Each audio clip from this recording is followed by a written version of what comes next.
الكريم ده سر من أسرار تفتيح البشرة، محدش كتير يعرفه ولا بيتكلم عنه، مع إنه بيفتح البشرة درجتين في أول استخدام 15 يوم.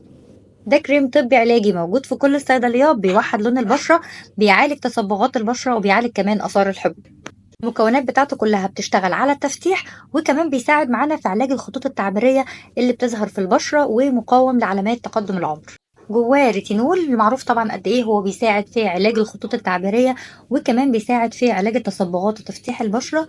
وخلاصة العرقسوس اللي معروف انها من اوائل الحاجات اللي بتساعد على تفتيح البشرة.